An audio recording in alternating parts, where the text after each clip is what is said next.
Namo Ratnatriyaya. Dear Dhamma friends, today also I present with you having a Buddha knowledge in Vajrayana Mahasang's Vajrayana Federation's presentation, the Buddha's virtue. Whenever and wherever we go or think about Buddha, we must think, what is Buddha? How we can acquire the knowledge of Buddha for the help of sentient beings.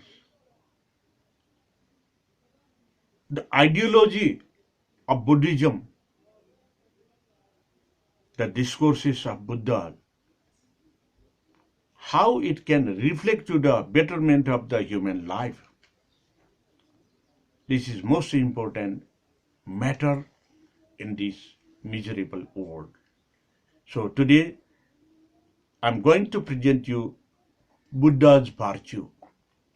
Buddha received the respect of the world because of 5 virtues: superior conduct, superior point of view, perfect wisdom, superior preaching ability, and the power to lead people to the practice of his teachings. In addition, 8 other virtues enable Buddha to bestow blessing and happiness upon the people, to bring immediate benefit in the world through the practice of his teaching, to judge correctly between good and bad, right and wrong, to lead to enlightenment by teaching the right way, to lead all people by an equal way, avoid pride and boasting, to do what he has spoken, to say what he has done, and thus doing to fulfill the vows of his compassionate heart. When we say these virtues, we should memorize the Chatu Brahma Vihara: Maitri, Karuna, Mudita, and Upekha. By the practice of meditation, Buddha preserved calm and peaceful spirit, radiant with mercy, compassionate, happiness, and even equanimity. He deals equally with all people without any variation, cleansing their minds of defilements and boosting happiness in perfect singleness of spirit to all the sentient beings. So, equality is the most important virtue of Buddha, which is called mudita in Chatu Brahma Vihara.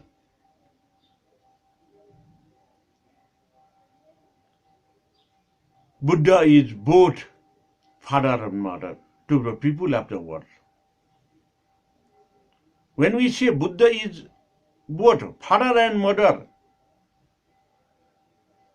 it represents the Buddha nature, Buddhahood, and compassionate.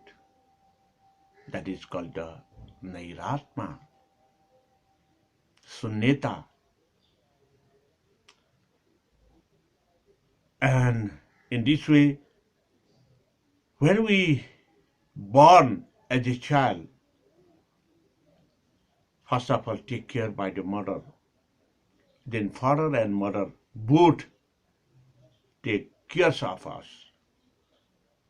from the infant baby to the longer period too. Gradually they teaches us to survive in this miserable world.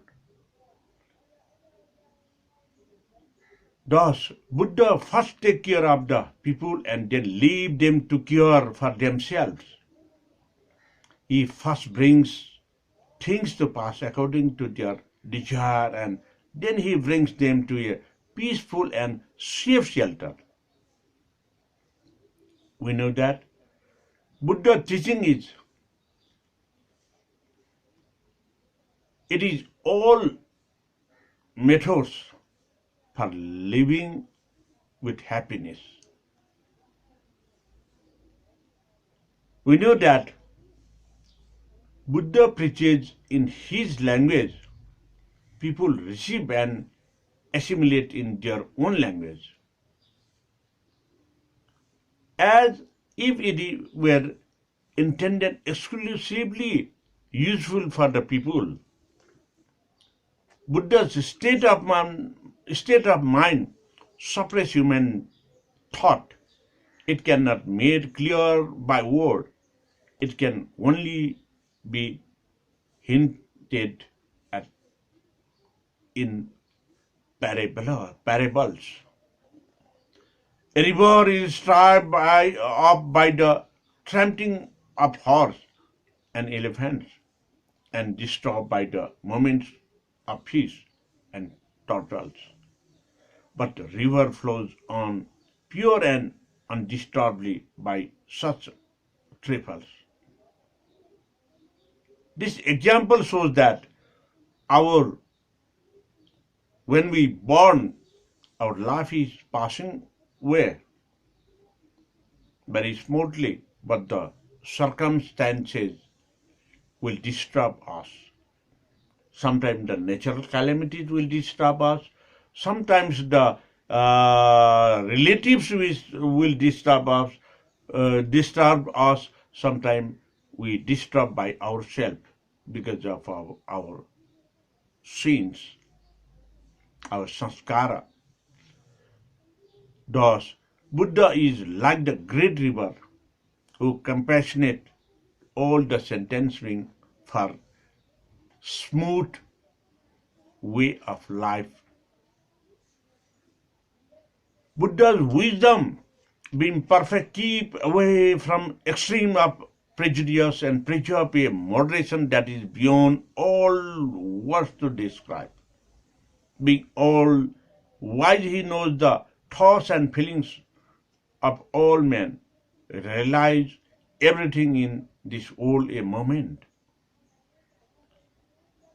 As the stars heaven are reflected in the calm sea, so people's thought, feelings and circumstances are reflected in the depth of Buddha's wisdom. It is already I described. Our life is also disturbed by circumstances, natural calamities, and our sin of sanskara too. In this way, why Buddha is called the perfectly enlightened one, the imaginations, because Buddha was not disturbed by any circumstances.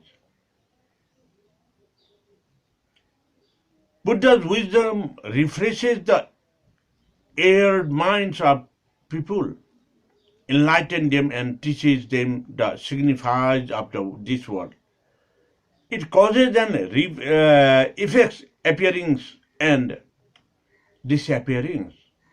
Indeed, without the aid of Buddha's wisdom, what aspect of the world is at all the comprehensible for the people.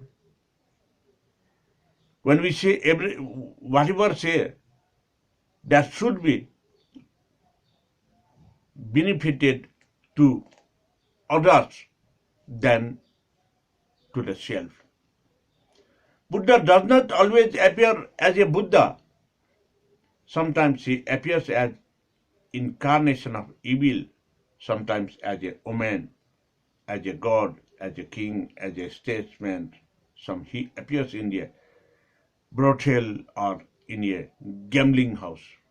It means Buddha used to guided us by different, showing the different sanskaras, the here to follow, the cause and effect. In an epidemic, appears as a healing physician. In war, he preaches forbearance and mercy for the suffering people. For those who believe that things are everlasting, he preaches transiency and uncertainty for those who are proud to egoistic. He preaches humanity and self-sacrifices for those who are entangled in the way worldly pleasures. He reveals the misery of the world. In this way, giving the knowledge of circumstances, Buddha used to teach us. That is the main important virtue of Buddha.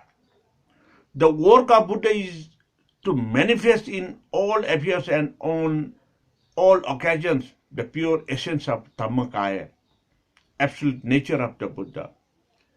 So Buddha's mercy and compassion flow out from this Dhammakaya in endless life and boundless light, bringing salvation to mankind. We know that the world is like a burning house that is forever being destroyed and revealed.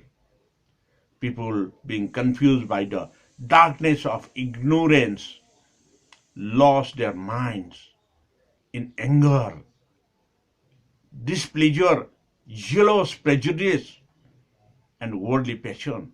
They are like the bubbles in need of murder. Everyone must be dependent upon the Buddha's mercy. Buddha is a father to all the world. Buddha is a mother for the world. That's why Buddha is a parent for the human beings and all the sentient beings. Buddha is the most sentient of the saints. The world is an affair of disrepute and death. There is a suffering everywhere, but people being engrossed in the pains sought by worldly pleasure are not wise. So, the Buddha's virtue, we should think from different angles. The direct version, indirect version, circumstances version. In this way, all these teachings of Buddha makes us also to easy for the enlightened, to know the knowledge, for live in very peace and calm. As Buddha is the great king of Dharma, Buddha is our parents too. Buddha is a guide, Buddha is a teacher. When we can see Buddha's virtues, when we can learn Buddha's discourses, we can memorize virtues and discourses, then only we can go through the very patience with Chatu Brahma Vihara, Maitri, Karuna, Mudita, and Upecha. But those who listen to his teachings are free from of delusion and miserable of life. People cannot be saved by replaying on their own wisdom. He said, and through faith, they must enter into his teaching, Buddha's teaching. Therefore, one should listen to the Buddha's teaching and put into practice. Until and unless we have practiced the Buddha's discourses in one life by you, myself, or by yourselves, we could not get the Buddha's virtue in our knowledge. Thank you, my friends and followers. Today, I presented you on behalf of Vajrayana Federation Buddha's virtue. Think of it. If it is good to listen for you, you can communicate it to your friends as well. If you find some good knowledge, you memorize forever and deliver that knowledge to others by making like, by sharing these episodes to others, and don't forget to subscribe in YouTube. Thank you very much. Bhavatu Sarva Mangalam.